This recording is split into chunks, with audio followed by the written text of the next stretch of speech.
이명박 정부 최고 실세로 군림했던 신익의 좌장 이재호. 대우나 전도사로 MB정부 탄생에 혁혁한 공을 세웠던 그가 대헌전도사가 되어 돌아왔다. 박근혜 후보의 4년 중임제는 장기 집권에 불과하다면서 분권형 대통령제 공약을 촉구하고 나선 이재호 의원. 연일 박근혜 후보에게 각을 세우며 선대위 참여 요청을 거부하고 있는 그의 진짜 속마음은 무엇일까? 대선까지 이제 남은 시간은 35일. 킹메이커 이재호는 과연 박근혜와 한지붕 한가족이 될 수 있을 것인가? 새로운 정치 세력을 꿈꾸는 왕의 남자 이재호 의원을 지금 바로 만나보자.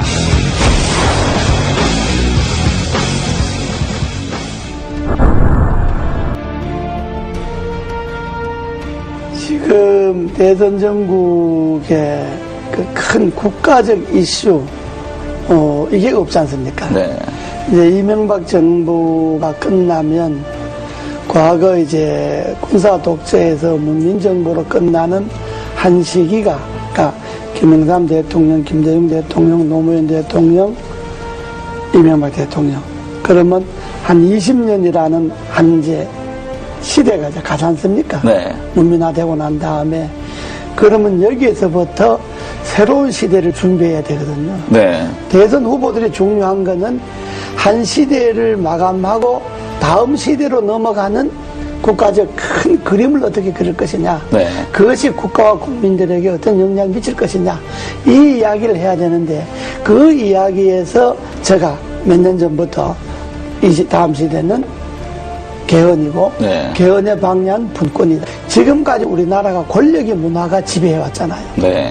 그러니까 큰 권력이든 작은 권력이든 나라의 구석구석에 권력의 힘이 다 이게 미쳐서 그 권력의 힘에 뭔가 좀 가까운 사람만이 뭐 돈을 벌거나 자리를 차지하거나 뭐 이런 소위 나라 풍조가 되었잖아요. 네. 그 이제는 이러한 권력의 문화를 내려놓고 정말로 사람의 문화, 인간적인 문화가 나라 전반에 한번 골고루 퍼져야 된다. 그렇게 하려면 제일 중요한 게 우리나라에서 권력을 제일 많이 갖고 있는 사람이 대통령이잖아요. 네. 그러면 대통령부터 권력을 내려놓는 분권을 하는. 네. 그래서 대통령과 국회가 즉 행정부와 입법부가 분권을 하고 중앙정부가 지방정부가 분권을 하고 또 행정, 입법, 사법 이 3권에 있어서도 다시 한번 시대에 맞게끔 분권을 하는 그런 분권형 개헌이 이 시대의 정치개혁의 핵심이다. 분권을 하다 보면 4년 갖고는 정책이 연관성이 없어질 수 있으니까 한 번 중림하는 게 좋다는 거고, 분권을 하지 않고 4년 중림하자고 하는 거는 저 임기 연장에 불과한 거죠. 네. 정권 연장하거나 잘나면 장기 집권하겠다는 것밖에 안 되니까. 네. 그건 지난날에 우리 역사가 말하잖아요. 때문에 그냥 이 권력 이대로 4년 중임제 하자고 하는 거는 매우 위험한 발상이다. 이것이 지금 시대의 분권의 핵심이고 시대 정치개혁의 본질입니다. 여기에 한 정치인의 가치와 철학, 시대에 대한 안목, 미래에 대한 예견 이런 것들이 들어가서 분권형 개헌이 선진국으로 가고 대한민국 위상을 지킬 수 있는 길이다라고 하는 이 안목에서 출발해야지 단순히 권력을 잡기 위해서 이런 말 하면 표가 좀 더 올 거다 덜 올 거다 이 생각을 해갖고 후보들이 이야기하는 건 안 되죠. 저는 뭐 개헌에 대한 분권형 개헌에 대해서 제일 좋기는 취임하고 1년 안에 하겠다든지 이런 확실한 공약이 제일 필요하지만은 그러니까 그거는 또 저 생각일 수가 있으니까 또 그렇게 생각하지 않는 사람일 수도 있으니까 일단 분권형 개헌을 비롯해서 취임 1년 안에 나라의 바람직한 방향으로 개헌을 하는데 이 시대의 흐름이 나눔이잖아요. 경제도 민주화하자 그러면서 왜 권력을 민주화 안 합니까? 제 의원들이 분권형 개헌 추진 국회의원 모임을 네. 하나 만들려고 여러 의원, 여야 의원들이 만들자고 제안이 많이 들어와서 네. 아마 곧 거기 옮기실 거예요. 하나의 또 개헌 세력 행보의 종착점은 개헌이고요. 네. 분권형 개헌이 되게 하는 게 종착점이고, 되면 저는 제가 주장하고 생각했던 것이 되면 그걸로 이제 정치인이 역할을 다 하는 거고, 네. 다만 정치인들에게만 맡겨서는 정치인들이 개인의 이해관계에 따라서 개헌을 생각하니까 국민들이 힘을 모아서 이 시대의 요구인 분권형 개헌을 하도록 하자. 네. 그래서 전국에 이제 한 4,000명 정도 모여서 창립대회를 했죠, 국민연합. 네. 그리고 이제 16개 시도 분권형 연합이 21일 날 이제 결성이 다 끝납니다.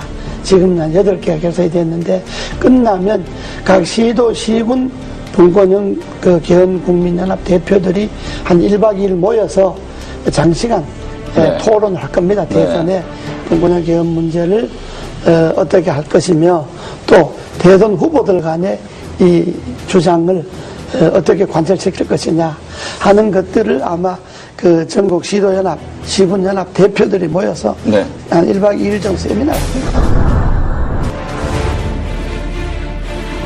국민연합의 대표들이 따로 있고, 국민연합은 내가 주장하는 가치와 철학을, 그게 이 시대의 흐름에 맞다라고 생각하는 사람들이 네. 전국에 12만 명이 지난번에 분권형 개헌 청원을 했잖아요. 네. 지금 서명 받은 게 한 100만쯤 됩니다. 네, 벌써 그렇게 늘었습니다. 예, 이게 네. 이제 300만 서명을 받으려고 하는데,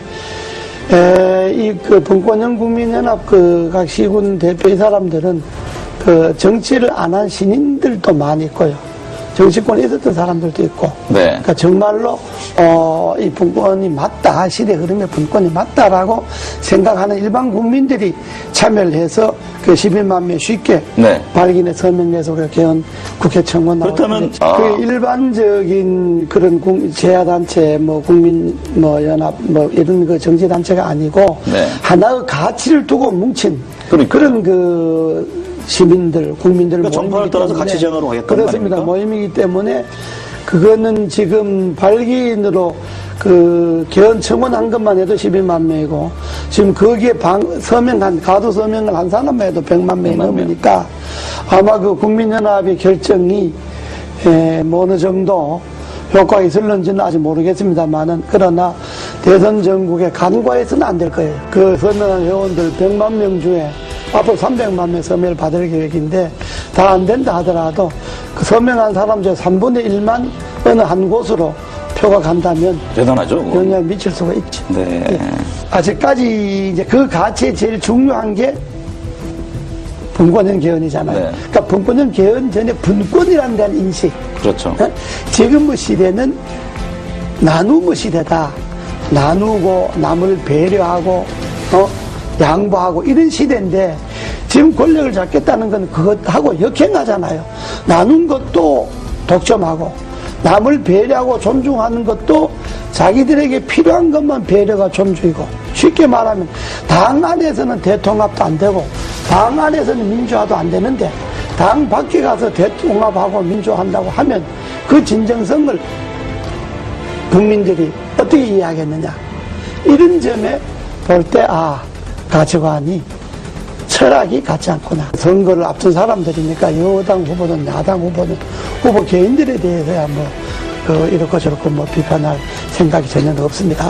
그러나 한 나라의 후보라고 하는 것은 여당 후보든 야당 후보든 지금 정책 발표 하잖아요. 한마디로 그 후보들의 정책 발표주에 공허하게 진정성이 없는 게 검찰 개혁 같은 게 있잖아요. 네. 검찰 개혁도 우리 헌법에 보면, 헌법 12조인가에 보면요, 영장 청구를 검사만이 하게 되어 있습니다. 그렇죠. 이게 검찰이 기소 독점으로 이어지잖아요. 네. 이게 전 세계 우리나라밖에 없습니다. 그럼 이 헌법 조항을 그대로 두고 어떻게 검찰 개혁이 가능합니까? 영장은 수사를 할 수 있는 기관이 청구하도록 하고 발부는 법원에서 하도록 한다는 이 조항이 개헌되지 않고 그 개헌을 그대로 놔두고 어떻게 검찰 개혁을 할 수가 있겠습니까? 지방분권이 문제잖아요. 네. 지방분권도 지금 헌법에는 뭐가 돼 있느냐 그러면 지방자치단체는 선임하게 돼 있어요. 헌법에. 그 선출해서 임명한다는 이야기거든요. 선임하게 돼 있으니까 지방분권이 안 되는 거예요. 네. 그러니까 헌법을 그대로 이 권력 중심의 제왕적 권력의 헌법을 그대로 두고 뭘 쇄신하겠다 개혁하겠다 하니까 제가 볼 때는 그게 다 이게 잘못된 거다. 그래서 제가 언제 표현을 좀 과했습니다만은 알면 없고 축제에만 늘어났다는 그렇죠. 이야기가 정치개혁의 핵심인 개헌에 손을 안 대고 권력 분점에 손을 안 대고 그 헌법을 그대로 두고 거기에 가지만 책임 총리제나 정부 통령제도 그렇습니다.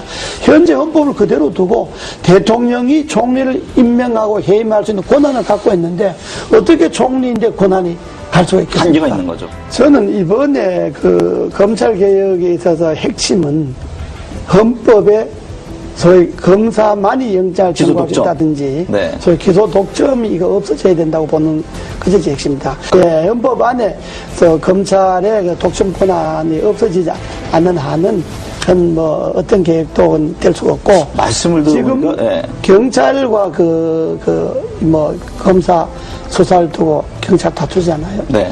저는 검찰이 자기 식구가 부패와 부정이 있어서 수사를 경찰이 먼저 하겠다 그러면 경찰이 하는 걸 보고 경찰이 수사를 잘 못했다든지 기소를 하려고 그 경찰에서 넘어온 것을 조사해 보니까 부정한 게 많다든지 이럴 때 검찰이 나서서 조사한다면 옳은데 경찰이 조사한다는 건데 그걸 마치 뺏어가듯이 뺏어가서 검찰이 자기 식구 조사하겠다 그러면 국민들이 그다 자기 지금까지 관행으로 봐서 검찰이 검사 조사한다는 것에 대해서 진정성을 믿겠습니까? 그러니까 그거는 경찰이 조사하는 건 경찰이 조사하도록 놔두고 네. 경찰 조사 결과가 미흡하다. 그러면 검찰이 손을 대야죠.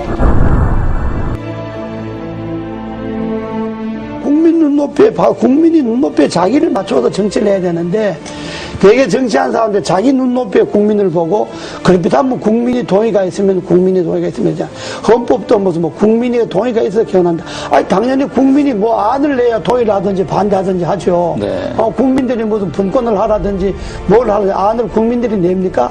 정치권에서 이런 안을 내야 그래야 국민들이 동의를 하든지 반대를 하든지 하듯이 안도 안 내놓고 뭘 갖고 국민들이 동의를 합니까? 네. 그것처럼 그런 것이 다 국민들로 볼 때는 진정성이 없는 이야기다 이런 이야기.